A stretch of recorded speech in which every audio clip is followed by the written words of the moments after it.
اللہ اکبر اللہ اکبر۔ اب آ گئی وہ آیت کہ جس سے استدلال کیا گیا ہے کہ ایمان بالرسالت نجات کے لیے ضروری نہیں ہے۔ ان الذین آمنوا والذین ہادوا والنصارى والصابئین من آمن باللہ والیوم الآخر وعمل صالحا فلہم اجرہم عند ربہم ولا خوف علیہم ولا ہم یحزنون۔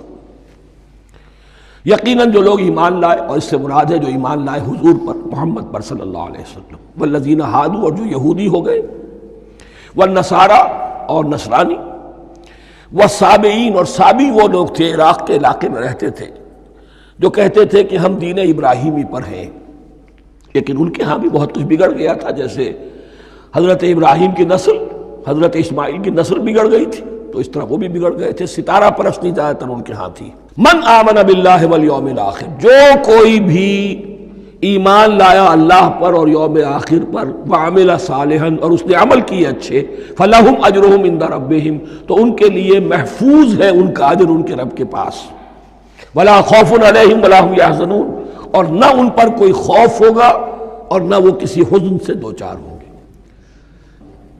ظاہر الفاظ کے اعتبار سے دیکھیے کہ یہاں ایمان بالرسالت کا ذکر نہیں ہے۔ ویسے تو اگر کوئی اس سے یہ غلط استدلال کرتا ہے تو اس کا پہلا جو اصولی جواب ہے وہ تو یہ ہے کہ ایسی حدیثیں بھی موجود ہیں، من قال لا الہ الا اللہ دخل الجنہ، تو اس کے کیا معنی ہے؟ صرف کہنے سے جنت میں داخل ہو جائیں گے، کسی عمل کی ضرورت نہیں؟ جواب یہ دیا جائے گا پورے قرآن کو سامنے رکھو، پورے حدیث کے ذخیرے کو سامنے رکھو، کسی ایک جگہ سے کوئی ایک نتیجہ نکال دینا وہ صحیح نہیں۔ لیکن اس کے علاوہ وہ اصول جو میں بیان کر چکا ہوں کہ یہ سلسلہ شروع کہاں سے ہوا ہے، 5واں رکوع، وَآمِنُوا بِمَا أَنزَلْتُ مُصَدِّقًا لِمَا مَعَكُمْ وَلَا تَكُونُوا أَوَّلَ كَافِرٍ بِهِ۔ انہیں ایمان کی زوردار دعوت سے تو یہ ساری بات شروع ہوئی ہے۔ اب فصاحت اور بلاغت کا یہ تقاضا ہے کہ بار بار اس کو دہرایا نہ جائے، وہ بات انڈرسٹوڈ رہے گی، مقدر رہے گی، سمجھی جائے گی کہ ہر جگہ پر وہ موجود ہے، اس لیے کہ ساری گفتگو ہو رہی ہے اسی کے حوالے سے۔ وَآمِنُوا بِمَا أَنزَلْتُ مُصَدِّقًا لِمَا مَعَكُمْ وَلَا تَكُونُوا أَوَّلَ كَافِرٍ بِهِ وَلَا تَشْتَرُوا بِآيَاتِي ثَمَنًا قَلِيلًا وَإِيَّايَ فَاتَّقُونِ۔ اس حوالے سے یوں سمجھیے اب اس آیت کو کہ یہاں پر کچھ الفاظ محذوف مانے جائیں گے۔ ان الذین آمنوا والذین ہادوا والنصارى والصابئین من آمن باللہ والیوم الآخر وعمل صالحا فی ایامہم فلہم اجرہم عند ربہم ولا خوف علیہم ولا ہم یحزنون۔ ہر دور میں جبکہ ابھی حضرت عیسیٰ نہیں آئے تھے تو جو بھی یہودی تھے اس وقت تک، حضرت موسیٰ کے ماننے والے، وہ جو بھی اللہ پر ایمان رکھتے تھے اور نیک عمل کرتے تھے، آخرت کو مانتے تھے، ان کی نجات ہو جائے گی۔ لیکن حضرت عیسیٰ کے آنے کے بعد ان کو نہیں مانا، اب وہ کافر قرار۔ لیکن اب حضرت عیسیٰ کے آنے کے بعد جب تک حضور نہیں آئے، جو بھی مانتا ہے، لیکن یہ کہ شرط یہی ہوگی کہ اپنے اپنے زمانے میں، اصل میں نفی جس بات کی جا رہی ہے وہ یہ ہے کہ یہ نہ سمجھو کہ کسی گروہ میں ہونے سے نجات ہوتی ہے۔ نجات کسی گروہ میں ہونے کی وجہ سے نہیں ہے، نجات کی بنیاد ایمان اور عمل صالح ہے۔ کسی رسول پر ایمان لانا، اپنے دور کے رسول پر، وہ تو لازم ہے، لیکن یہ ہے کہ اس پر ایمان تو لے آئے اور وہ عمل صالح نہیں ہے تو نجات نہیں ہوگی۔ تو یہ اپنے اپنے دور میں، اپنے اپنے زمانے میں ہر امت کے لیے، وَلِكُلِّ أُمَّةٍ أَجَلٌ، قرآن مجید کے ایک مقام پر آیا ہے، ہر امت کے لیے ایک خاص معین مدت ہے۔ اس معینہ مدت میں اب ظاہر بات ہے جو لوگ حضور کی بعثت سے پہلے فوت ہو گئے ان پر تو کوئی ذمہ داری نہیں تھی حضور پر ایمان لانے کی، اور ایسے لوگ تھے، ایسے موحدین مکے میں موجود تھے جو یہ کہتے تھے کعبے کے پردے پکڑ پکڑ کر، اے اللہ ہم صرف تجھے پوجنا چاہتے ہیں، صرف تیری بندگی کرنا چاہتے، لیکن جانتے نہیں کیسے کریں۔ یہ بات موجود تھی اور ان کا انتقال بھی ہو گیا۔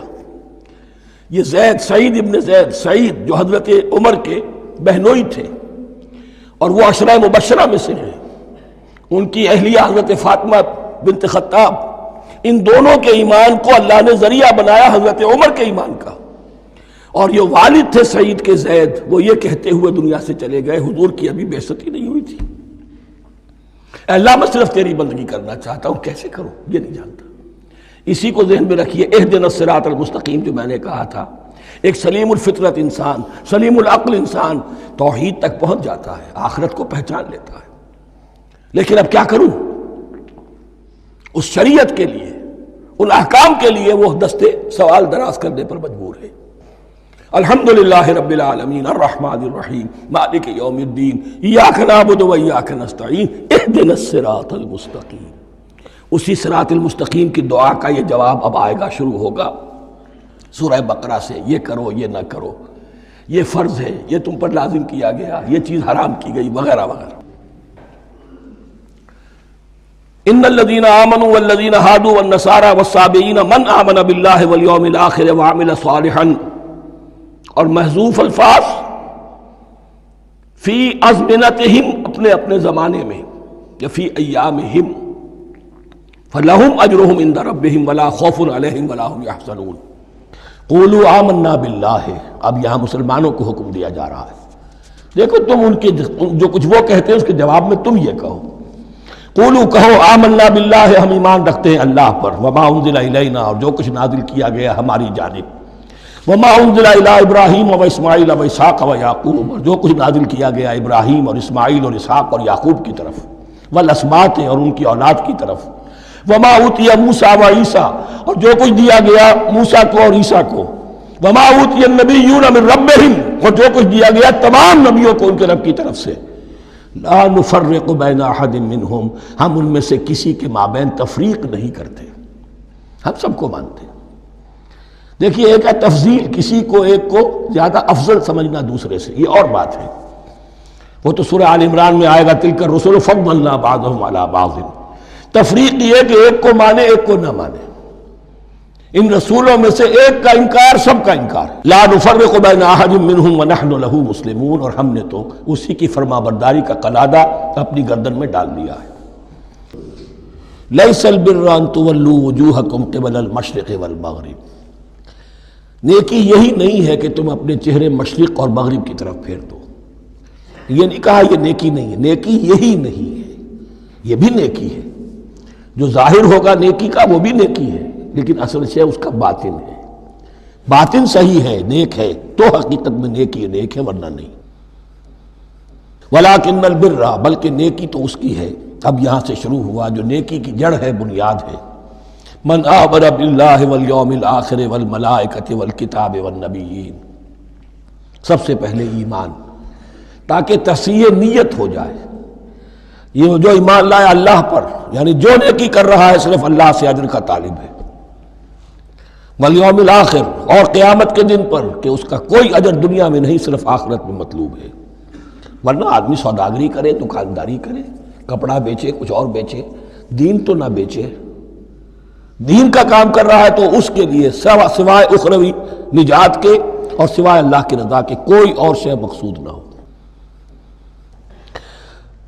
والملائکۃ والکتاب والنبیین، اور ایمان لایا فرشتوں پر اور کتابوں پر اور انبیاء پر. یہ تینوں مل کر ایک یونٹ بنتے ہیں. فرشتہ لایا دین، کتاب بن گئی، اور انبیاء پر آئی وہ کتاب.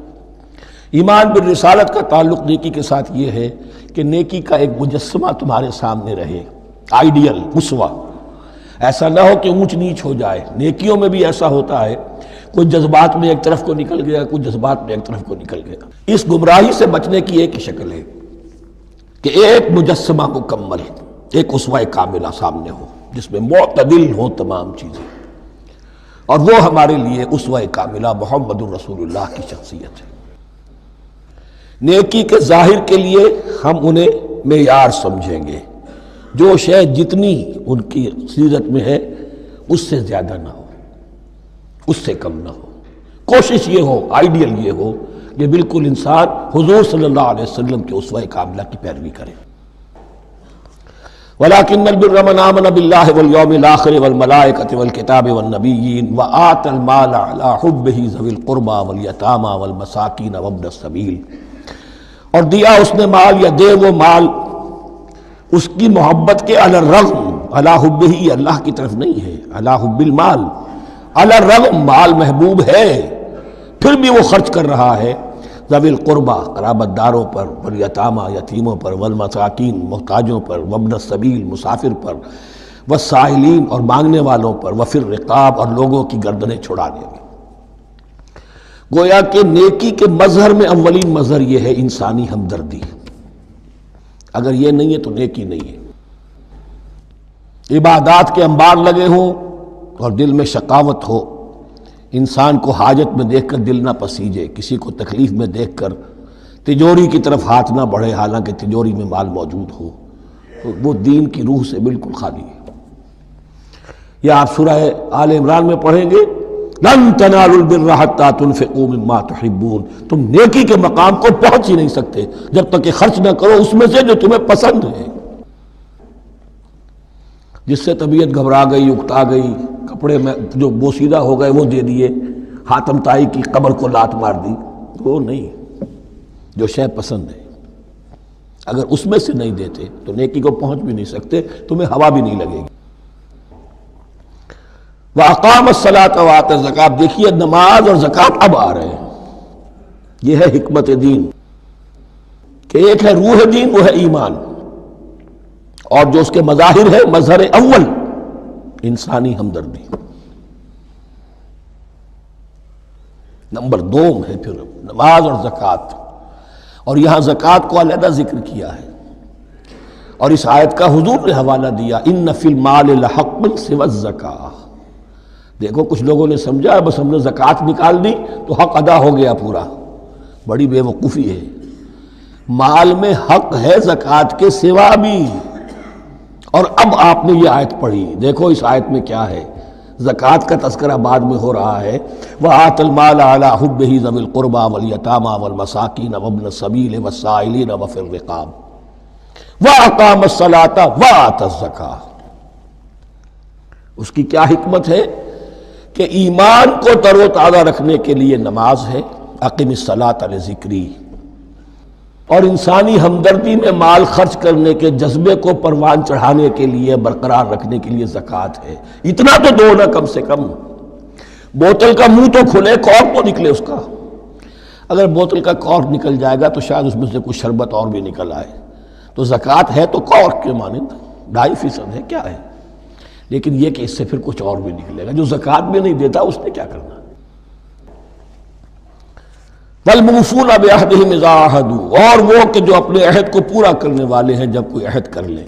سب سے بڑا عہد اللہ سے کیا، لَسْتُ بِرَبِّكُمْ قَالُوا بَلَىٰ، پھر عہد شریعت کا ہے کہ جو ہم نے کیا اللہ کے ساتھ، پھر آپس میں جو بھی معاہدے ہو جائیں، اور معاملات انسانی سارے کے سارے معاہدات کی شکل میں، شوہر اور بیوی کا معاملہ بھی ایک معاہدہ ہے، marriage is a social contract, شوہر کی ذمہ داریاں ہیں، اس کے فرائض ہیں، بیوی کی ذمہ داریاں اس کے فرائض ہیں، شوہر کے حقوق ہیں، بیوی کے حقوق ہیں، پھر جو بھی امپلائر امپلائی ریلیشن شپ ہے معاہدہ ہے، کانٹریکٹ ہے، جو ہمارا آپ کا پولیٹیکل سسٹم ہے وہ بھی معاہدوں کے اوپر مبنی ہے، بڑا بزنس جو ہے وہ کانٹریکٹ پہ چلتا ہے۔ تو اگر ایک چیز پیدا ہو جائے کہ جو عہد کر لیا ہے اسے پورا کرنا ہے تو ساری اسٹریم لائننگ ہو جائے گی تمام معاملات کی۔ وَالْمُوفُونَ بِعَهْدِهِمْ إِذَا عَاهَدُوا وَالصَّابِرِينَ فِي الْبَأْسَاءِ وَالضَّرَّاءِ وَحِينَ الْبَأْسِ، اور خاص طور پر صبر کرنے والے فقر و فاقہ میں، جنگ کی حالت میں اور تکلیف میں۔ یعنی ایک نیکی ہے بدھ مت کے بھکشوؤں کی نیکی، ایک نیکی یہ ہے، یہ نیکی باطل کو چیلنج کرتی ہے، یہ نیکی خانقاہوں تک محدود نہیں ہوتی، یہ نیکی صرف انفرادی سطح تک محدود نہیں رہتی، جو نیکی اللہ چاہتا ہے وہ یہ ہے کہ اب باطل کا سر کچلنے کے لیے میدان میں آؤ، اور جب باطل کا سر کچلنے کے لیے میدان میں آؤ گے تو خود بھی تکلیفیں اٹھانی پڑیں گی۔ صحابہ کرام کو بھی جانیں دینی پڑی ہیں، سینکڑوں صحابہ نے جام شہادت نوش کیا، تو آخری چوٹی کیا ہے، گویا کہ سمم بونم جس کو کہتے ہیں ایتھکس کے اندر، کہ اس نظریہ اخلاق میں سب سے اونچی منزل کون سی ہے، وہ سمم بونم جو ہے اسلام کا، وَالصَّابِرِينَ فِي الْبَأْسَاءِ وَالضَّرَّاءِ وَحِينَ الْبَأْسِ، ولا تقولوا لمن يقتل في سبيل الله اموات بل احیاء ولکن لا تشعرون. وہ آیت یاد کر لیجیے. اولئک الذین صدقوا، یہ ہیں لوگ جو سچے ہیں. دعوت و نیکوکاری کا بہت شوق ہے. یہ ہیں وہ لوگ کہ جو سچے ہیں. وَأُولَٰئِكَ هُمُ الْمُتَّقُونَ، اور یہی حقیقت میں متقی ہیں. تمہارے ذہنوں میں کوئی اور نقشے بیٹھے ہوئے ہیں، کوئی لباس ہے، وضاقتہ ہے، بس یہ بڑا متقی آدمی ہے. تقویٰ اس کا نام ہے. یعنی یہ پوری انسانی شخصیت کا ایک ہیولہ ہے، ایک پوری انسانیت کا ایک فرد کا نقشہ کھینچ دیا گیا، کیریکٹر کا، جس کے اندر روح ایمان اور خارج میں اس ترتیب کے ساتھ دین کی یہ تقاضے اور نیکی کے یہ مظاہر موجود ہیں. اللہم ربنا اجعلنا منہم، اللہم ربنا اجعلنا منہم. وَإِذَا سَأَلَكَ عِبَادِي عَنِّي فَإِنِّي قَرِيب. مطلوب تو یہ ہے کہ تمہارا جو یہ جسم حیوانی ہے یہ کچھ کمزور پڑے، روح ربانی جو تم میں پھونکی گئی ہے اسے تقویت حاصل ہو. دن میں روزہ رکھو، اس حیوانی وجود کو ذرا کمزور کرو، دباؤ اس کے تقاضوں کو. رات کو کھڑے ہو جاؤ، اللہ کا کلام سنو اور پڑھو تاکہ تمہاری روح کی آبیاری ہو، اس پر حیات، آب حیات کا ترشح ہو. نتیجہ کیا نکلے گا؟ تمہارے اپنے اندر سے ایک پیاس ابھرے گی. وَإِذَا سَأَلَكَ عِبَادِي عَنِّي فَإِنِّي قَرِيب.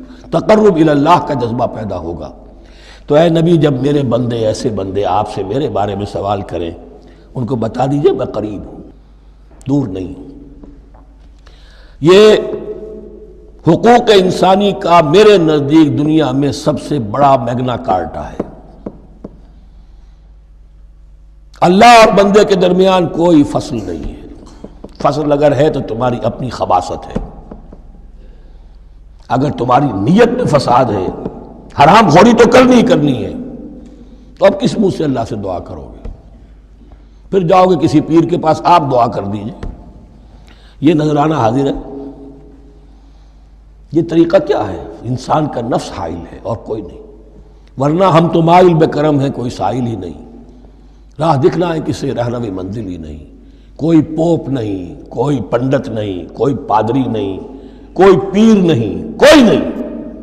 جب چاہو اللہ سے ہم کلام ہو جاؤ. اس سے بڑا حق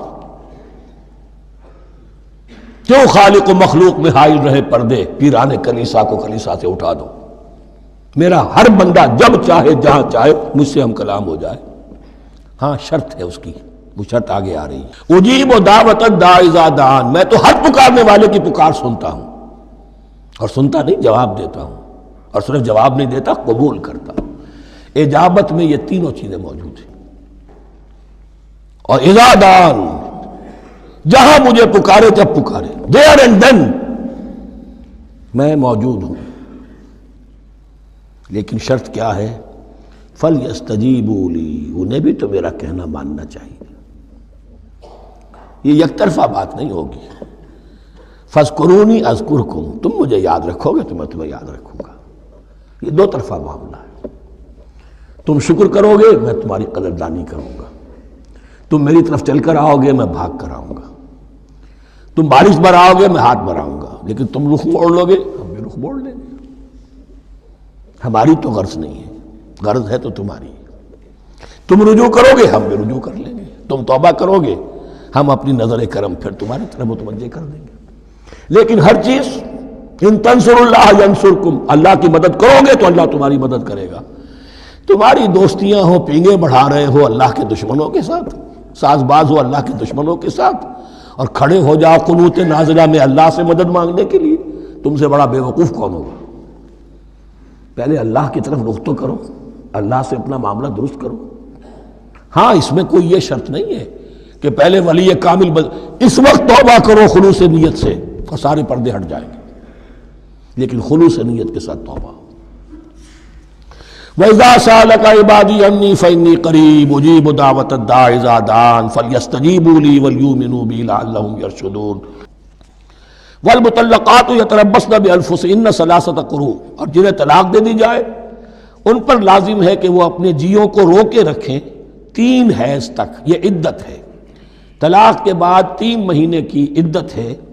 اس عدت میں یا تو شوہر رجوع کر لے گا اگر ایک یا دو طلاقیں ہیں، تیسری طلاق ہو گئی تو رجوع کا حق نہیں ہے، وہ بعد میں بات آ جائے گی، اور اسی میں چاہے تو اس کے بعد جب مدت ختم ہو جائے گی تو پھر اب شوہر کا حق ختم ہو جائے گا، اب وہ آزاد ہوگی، لیکن اس مدت کے اندر وہ دوسری شادی نہیں کر سکتی۔ والمطلقات یتربصن بانفسهن ثلاثة قروء ولا يحل لهن ان يكتمن ما خلق الله في ارحامهن، اور ان کے لیے یہ حلال نہیں ہے، جائز نہیں ہے کہ وہ چھپا لیں جو کچھ کہ اللہ نے پیدا کر دیا ہو ان کے ارحام میں۔ اگر حمل ٹھہر گیا ہے اور بیوی کو ڈر ہے کہ اب یہ شوہر تو طلاق دے دے گا، وہ اپنا حمل چھپا رہی ہے تاکہ پتہ ہی نہ چلے اس کو، کیونکہ وہ چاہے گی کہ بچہ میرے پاس رہے، بچہ بچی جو بھی ہو۔ ظاہر بات ہے کہ بچہ اور بچی جو ہے وہ ماں کے لیے تو جگر گوشہ ہے، اس کے جسم کا ٹکڑا ہے، اس کے جسم کا لوتھڑا ہے، تو وہ چھپانے کی ٹینڈنسی ہوتی ہے کہ وہ جھگڑا ہی نہ اٹھے۔ ولا يحل لهن ان يكتمن، ان کے لیے جائز نہیں ہے کہ وہ چھپائیں ما خلق اللہ فی ارحامہن، جو کچھ کہ پیدا کر دیا ہے اللہ نے ان کے رحموں میں۔ ان کن یؤمن باللہ والیوم الاخر، اگر وہ فی الواقع ایمان رکھنے والی ہیں اللہ پر اور یوم آخر پر۔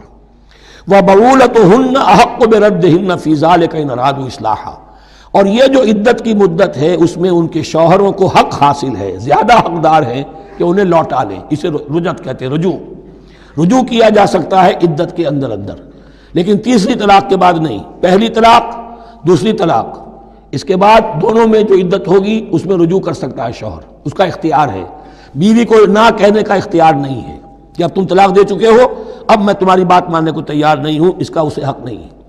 اسے پھر وہ مرد کا جو حق ہے وَبَعُولَتُهُنَّ أَحَقُّ بِرَدِّهِنَّ، وہ زیادہ حقدار ہے کہ انہیں لوٹا لے، فی ذالک، اس مدت کے اندر ان ارادوا اصلاحا، اگر وہ واقعتاً اصلاح ہی چاہتے ہیں۔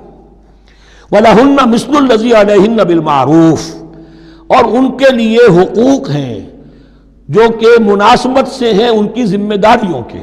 وَلِلرِّجَالِ عَلَيْهِنَّ دَرَجَةٌ، اور مردوں کو ان پر ایک درجہ فوقیت کا، ایک درجہ فضیلت کا، ایک درجہ حقوق کا حاصل ہے۔ واللہ عزیز الحکیم، اور اللہ تعالی زبردست ہے اور حکمت والا ہے۔ یہ آیت اصل میں اس زمانے میں بہت مس انٹرپریٹ ہوئی ہے اور بعض مترجمین نے بھی ترجمہ غلط کیا ہے، یعنی اس کا یہ ترجمہ کرنا لہن مثل الذی علیہن، ان کے بھی حقوق مردوں پر ویسے ہی ہیں جیسے مردوں کے حقوق ہیں ان پر، تو یہ تو مساوات ہو گئی، اور مساوات جو اسلامی شریعت میں مرد اور عورت کے درمیان، شوہر اور بیوی کے درمیان نہیں ہے۔ مراد کیا ہے؟ لام اور اعلیٰ کا جو استعمال ہوتا ہے عربی میں، لام کسی کے حق کے لیے اور اعلیٰ کسی کی ذمہ داری کے لیے۔ لہن، ان کے لیے حقوق ہیں، مثل الذی علیہن، جیسے کہ ان پر ذمہ داریاں ہیں۔ اللہ تعالیٰ نے جیسے ذمہ داری مرد پر ڈالی ہے ویسے حقوق اس کو دیے ہیں، جیسے ذمہ داری عورت پر ڈالی ہے اس کی مناسبت سے کورسپونڈنگلی پروپورشنیٹ جو ہے اس کو بھی حق دے دیے ہیں، اور اس بات کو کھول دیا مساوات کہاں سے آئے گی جب کہہ دیا وَلِلرِّجَالِ عَلَيْهِنَّ دَرَجَةٌ، اور مردوں کو ان پر ایک درجہ حاصل ہے، فوقیت کا درجہ حاصل ہے۔ واللہ عزیز الحکیم، اب یہ تمہیں پسند ہو تب بھی اور ناپسند ہو تب بھی اللہ تعالیٰ عزیز ہے، حکیم ہے، وہ سب کچھ جاننے والا ہے، اور وہ زبردست ہے جو چاہے حکم دے، اور حکیم ہے، حکمت والا ہے، اس کا حکم حکمت پر مبنی ہے۔ اللہ ولی الذین آمنوا یخرجہم من الظلمات الی النور، ایمان در حقیقت ایک دوستی کا رشتہ قائم کرتا ہے اللہ اور بندے کے درمیان۔ اللہ ولی ہے اہل ایمان کا، یہ ولایت باہمی ہے، دو طرفہ ولایت ہے۔ بندہ اللہ کا ولی بن جائے، ولی اللہ، الا ان اولیاء اللہ لا خوف علیہم ولا هم یحزنون، اللہ بندے کا ولی ہے، دوستی دو طرفہ ہے۔ اللہ ولی الذین آمنوا یخرجہم من الظلمات الی النور، اللہ پشت پناہ ہے، مددگار ہے، دوست ہے ان کا کہ جو ایمان لائے، اور انہیں نکالتا رہتا ہے ظلمات، اندھیروں کے مختلف شیڈز میں سے نور کی طرف۔ یہ آپ نوٹ کریں گے قرآن میں نور ہمیشہ تنہا آتا ہے، واحد، انوار کا لفظ قرآن میں نہیں ہے۔ نور ایک حقیقت واحدہ ہے، لیکن ظلمات ہمیشہ جمع میں آئے گا، اس کے شیڈز مختلف ہیں، شیڈز آف ڈارکنس، بہت گہری ڈارکنس ہے، ذرا اس سے کمتر ہے، اس سے کمتر ہے۔ تو جتنے بھی شیڈز ہیں، کفر کا ہے، شرک کا ہے، الحاد کا ہے، مادہ پرستی کا ہے، ایگنوسٹسزم کا ہے، لا ادریت کا ہے، جتنے بھی فلسفے غلط ہیں، جتنے بھی نظریات غلط ہیں، جتنے بھی عمل کی غلط راہیں ہیں، ان سب کے اندھیاروں سے نکال کر اللہ تعالیٰ اہل ایمان کو ایمان کی روشنی کے اندر لاتا رہتا ہے۔ والذین کفروا اولیاءہم الطاغوت، ان کے برعکس جنہوں نے کفر کیا ان کے پشت پناہ اور ساتھی اور مددگار ہیں اب طاغوت۔ یخرجونہم من النور الی الظلمات، اور وہ ان کو نکالتے رہتے ہیں تدریجاً، اور نور کا کہ تھوڑی بہت رمق ملا بھی تھا انہیں نور کا تو ان سے محروم کر کے ظلمات، یخرجونہم من النور الی الظلمات، نور سے ظلمات کی طرف نکالتے رہتے ہیں۔ اولئک اصحاب النار هم فیہا خالدون، وہ ہیں آگ والے، اس میں ہمیشہ ہمیش رہیں گے۔ اللہم اجعلنا من عبادک المؤمنین، اللہم اخرجنا من الظلمات الی النور، آمین یا رب العالمین۔ آمن الرسول بما انزل الیہ من ربہ والمؤمنون، ایمان لائے رسول صلی اللہ علیہ وسلم اس چیز پر کہ جو نازل کی گئی ان کی جانب ان کے رب کی طرف سے۔ غور طلب بات ہے، یہ بڑا باریک نکتہ ہے۔ نبی پر جب وحی آئی ہے کیسے پہچان لیا کہ یہ بدروح نہیں ہے، یہ جبرائیل ہے؟ آخر کوئی اشتباہ بھی تو ہو سکتا تھا، پہلا تجربہ تھا۔ اس سے پہلے نہ آپ نے کہانت سیکھی، نہ آپ نے کوئی اور اس طرح کی نفسیاتی ایکسرسائزز کی، آپ تو کاروباری آدمی تھے، ایک بہت ہی بھرپور زندگی گزار رہے ہیں، اہل و عیال والے ہیں، کاروبار کر رہے ہیں، آئی ایس لیول کا کاروبار ہے، تو فطرت جو ہے وہ پہچانتی ہے۔ نبی کی فطرت وہ اتنی پاک اور صاف ہوتی ہے کہ اس کے اوپر کوئی بدروح کا کوئی اثر ہو ہی نہیں سکتا۔ بہرحال ہمارے لیے بڑی تسکین کی بات ہے کہ اللہ تعالیٰ نے رسول کے ایمان کے تذکرے کے ساتھ ہمارے ایمان کا تذکرہ کیا۔ آمن الرسول بما انزل الیہ من ربہ والمؤمنون، ایمان لائے رسول صلی اللہ علیہ وسلم اس چیز پر جو نازل کی گئی ان کی جانب ان کے رب کی طرف سے، اور ایمان لائے صاحب ایمان۔ اللہم ربنا اجعلنا منہم، اللہم ربنا اجعلنا منہم۔ کل آمن باللہ وملائکتہ وکتبہ ورسلہ، یہ دوسرا مقام ہے سورہ بقرہ کے اندر جس میں ایمان کے جو اجزاء ہیں ان کو گنا گیا ہے۔ کچھ یاد ہے آیت البر، لیس البر ان تولوا وجوہکم قبل المشرق والمغرب ولکن البر من آمن باللہ والیوم الآخر والملائکۃ والکتاب والنبیین، یہاں بھی اسی طرح ہے، کل آمن باللہ وملائکتہ وکتبہ ورسلہ لا نفرق بین احد من رسلہ۔ اور یہ تیسری مرتبہ بات آ گئی ہے کہ رسولوں کے درمیان کوئی تفریق نہیں کی جائے گی۔ کہاں؟ پہلے تو آیا تھا 16ویں رکوع میں، لا نفرق بین احد منہم ونحن لہ مسلمون، اور اس سے بھی پہلے آیا تھا والذین یؤمنون بما انزل الیک وما انزل من قبلک، وہ لوگ جو ایمان رکھتے ہیں اس پر بھی جو ہے نبی آپ پر نازل کیا گیا اور اس پر بھی جو آپ سے پہلے نازل کیا گیا۔ لا نفرق بین احد من رسلہ، ہم اس کے رسولوں میں سے کسی کے مابین کوئی تفریق نہیں کرتے۔ تفضیل اسی صورت میں ثابت ہے، تلک الرسل فضلنا بعضهم علی بعض منهم من کلم اللہ ورفع بعضهم درجات وقالوا سمعنا واطعنا، وہی بات کہ جو کہی گئی تھی جب ان سے کہا گیا تھا واسمعوا، کیا کہا تھا انہوں نے؟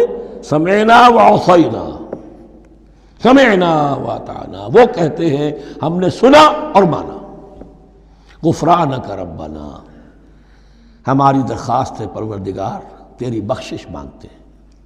غفرانک، نون پر زبر ہے، مفعول ہے، نسألک غفرانک، اے اللہ ہم تجھ سے سوالی ہیں، تجھ سے طلب کرتے ہیں، درخواست کرتے ہیں تیری مغفرت کا۔ وإلیک المصیر، اور تیری ہی جانب لوٹ جانا ہے۔ یہاں پر وہ ایمان بالآخرہ بھی آ گیا جو یہاں اوپر نہیں آسان۔ آمن باللہ وملائکتہ وکتبہ ورسلہ، پھر رسولوں کے ضمن میں لا نفرق بین احد من رسلہ، لیکن اس کے بعد وإلیک المصیر، مغفرت اور اللہ کی طرف ہی لوٹ جانا ہے ہمارا، اس میں ایمان بالآخرہ آ گیا۔ اب آخری آیت، لا یکلف اللہ نفسا الا وسعها، اللہ تعالیٰ نہیں ذمہ دار ٹھہرائے گا کسی جان کو مگر اس کی وسعت کے مطابق۔ یہ بہت بڑے فضل و کرم والی آیت ہے، جیسے میں نے کہا تھا میگنا کارٹا جو ہے انسانی حقوق کا، کہ اجیب دعوت الداع اذا دعان، جہاں بھی مجھے کوئی پکارے، جب پکارے میں اس کی پکار سنتا ہوں، قبول کرتا ہوں۔ ہاں فَلْيُؤْمِنُوا بِي فَلْيَسْتَجِيبُوا لِي، انہیں بھی چاہیے کہ میرا کہنا مانے۔ دو طرفہ بات چلے گی، یک طرفہ نہیں۔ میری مانو، اپنی منواؤ۔ تم دعائیں کرو گے، ہم قبول کریں گے۔ تم ہماری بات نہیں مانتے، پھر تمہاری دعا تمہارے منہ پر دے ماری جائے گی۔ کرتے رہو قنوت نازلہ 40 دن کے 80 دن پڑھتے رہو، ڈھاکہ تو بیٹھ ہی جائے گا، بیٹھ گئے۔ یہودیوں سے شکست تو ہو ہی جائے گی، ہو گئی۔ کرتے رہو، حرمین میں پڑھتے رہو قنوت نازلہ، مکے میں پڑھو، مدینے میں پڑھو، پوری دنیا میں پڑھو۔ اللہ کو پیٹھ دکھائی ہوئی ہے، اس کے دین کو پاؤں تلے روندا ہوا ہے، اللہ کے باغیوں سے دوستی ہے۔ کسی نے قبلہ ماسکو کو بنایا تھا اور کسی نے واشنگٹن کو بنایا تھا، تمہاری دعائیں کیسے قبول ہوں؟ لیکن یہ جو آیت ہے یہ اس اعتبار سے بہت بڑی رحمت کی آیت ہے کہ اللہ تعالیٰ کے ہاں وہ اندھے کی لاٹھی والا معاملہ نہیں ہے کہ تمام انسانوں سے محاسبہ ایک ہی سطح پر ہو۔ اللہ جانتا ہے کس کی کتنی وسعت ہے، اور وسعت کن چیزوں سے بنتی ہے۔ آپ کو کوئی اور جین ملے ہیں، مجھے کوئی اور جین ملے ہیں، انہیں کوئی اور جین ملے ہیں۔ جینز، ان جینز کی اپنی اپنی خصوصیات ہیں، خصائص ہیں، پراپرٹیز ہیں، لیمیٹیشنز ہیں۔ آپ کو کوئی اور ماحول ملا، اسے کوئی اور ماحول ملا، اسے کوئی اور ماحول ملا۔ تو hereditary factors multiplied by environmental factors, ان دونوں سے ایک شخصیت کا ہیولہ بنتا ہے انسان کا، جس کو پیٹرن کہتے ہیں ہمارے مستری لوگ۔ جب لوہے کا کوئی شے جو ہے ڈھالنی ہے تو اس کے لیے پہلے مٹی کا یا لکڑی کا ایک پیٹرن بناتے ہیں، انگریزی میں پیٹرن ہے، وہ پیٹرن کہتے ہیں ہمارے مستری لوگ۔ اب آپ لوہا جو ہے اس کو جب اسے کر لیں گے، مائع بنا لیں گے، گلا لیں گے، پھر اس میں ڈالیں گے، وہی شکل ہو جائے گی۔ یہ شاکلہ ہے ہر انسان کا جو بن جاتا ہے۔ قُلْ كُلٌّ يَعْمَلُ عَلَى شَاكِلَتِهِ فَرَبُّكُمْ أَعْلَمُ بِمَنْ هُوَ أَهْدَىٰ سَبِيلًا۔ اس شاکلہ کے اندر اندر آپ کو محنت کرنی ہے۔ اللہ جانتا ہے کس کا شاکلہ وسیع تھا، کس کا شاکلہ تنگ تھا، کس کے جینز اعلیٰ تھے، کس کے جینز ادنا تھے، کس کے ہاں ذہانت زیادہ تھی، کس کے ہاں جسمانی قوت زیادہ تھی۔ جو بھی کچھ اس نے دیا ہے، جس کو وہاں ہم نے رکھا، اس کو وہاں رکھا، اس نے وہاں تعلیم پائی، اس نے یہاں تعلیم پائی، جو بھی انوائرمنٹل فیکٹرز آئے ہیں، جو بھی جینیٹک فیکٹرز آئے ہیں، سب اللہ کے علم میں ہیں۔ ان سب کو ملحوظ رکھ کے اللہ حساب لے گا۔ جو شاکلہ ہم نے تمہیں دیا تھا اس میں تم نے کیا کیا؟ ایک شخص کے اندر فرض کیجئے استعداد ہی ہے 20 درجے کی استعداد ہے، اس نے فرض کیجئے 18 درجے کام کر دیا، کامیاب ہو گیا۔ کسی میں استعداد 100 درجے کی تھی، اس نے 50 درجے کیا، ناکام ہو گیا۔ حالانکہ کمیت کے اعتبار سے 50 درجے زیادہ ہے 18 درجے سے، لیکن یہ 18 درجے کا کام وہ کر رہا ہے جس کے اندر استطاعت تھی ہی 20 کی، یا 18 ہی کی تھی، اس نے پوری کر دی۔ اور 50 درجے والا وہ جس کو اللہ نے دے رکھی تھی 1000 کی استطاعت، اس کا وہ 50 بیکار ہو گیا۔ تو اللہ تعالیٰ کا محاسبہ جو ہے انڈیویجول ہے، اس لیے فرمایا گیا کلہم آتی ہے یوم القیامت فردا، ان میں سب لوگ اس دن قیامت کے دن سب آئیں گے اکیلے اکیلے، تنہا تنہا، ہر ایک کا حساب ہوگا وہاں، اور ہر ایک کا حساب ہوگا لا یکلف اللہ نفسا الا وسعہا، اللہ ذمہ دار نہیں ٹھہرائے گا کسی بھی جان کو مگر اس کی وسعت کے مطابق۔ البتہ اس کا اب ایک ریورس ہے۔ ہوتا کیا ہے، ہم سمجھتے ہیں دنیا میں تو بھاگ دوڑ کر رہے ہیں، اور دین اجی ہمارے اندر تو استطاعت، دین کے کام کی صلاحیت ہی نہیں ہے۔ دنیا میں دیکھیں بڑے کامیاب تیزی کے ساتھ دوڑ رہے ہیں، کامیاب پر کامیاب، یہ دین ہمارے اندر تو استطاعت نہیں ہے، استعداد ہی نہیں ہے، کیا کریں؟ یہ دھوکہ ہے، سیلف ڈسیپشن ہے۔ استعداد اور استطاعت کے بغیر اور صلاحیت اور ذہانت کے بغیر دنیا میں بھی آپ کما نہیں سکتے، محنت نہیں کر سکتے، کوئی نتائج حاصل نہیں کر سکتے۔ یہ دھوکہ اپنے آپ کو نہ دیجئے، یہ ہے جو کچھ کر سکتے ہو کیجئے، کھودیے اپنی شخصیت کو، کھود کھود کر جو نکال سکتے ہو نکال دیجئے۔ ہاں آپ نکال سکیں گے اتنا ہی جتنا آپ کے اندر ودیت ہے، زیادہ کہاں سے لے آئیں گے؟ اور اللہ نے کس میں کیا ودیت کیا ہے وہ جانتا ہے۔ اس کا حساب لینا جو ہے، محاسبہ، وہ اس پر ہے کہ جو اس نے تمہیں دیا ہے۔ لا، اور یہ مضمون قرآن مجید میں 5 مرتبہ آیا ہے بہت اہمیت کے ساتھ۔ لا یکلف اللہ نفسا الا وسعها لها ما کسبت وعلیہا ما اکتسبت۔ اسی جان کے لیے ہے جو اس نے کمایا، اور اس کے اوپر وبال بنے گا جو اس نے برائی کمائی۔ لیکن لام اور علا، لہا ما کسبت، جو بھی اس نے نیکی کمائی اس کے حق میں ہے، اس کے لیے ہے، اس کا اجر ملے گا، ثواب ملے گا، اور جو بدی کمائی وہ اس پر وبال بنے گا، اسی کے لیے اس کو سزا ملے گی، اسی کے حوالے سے۔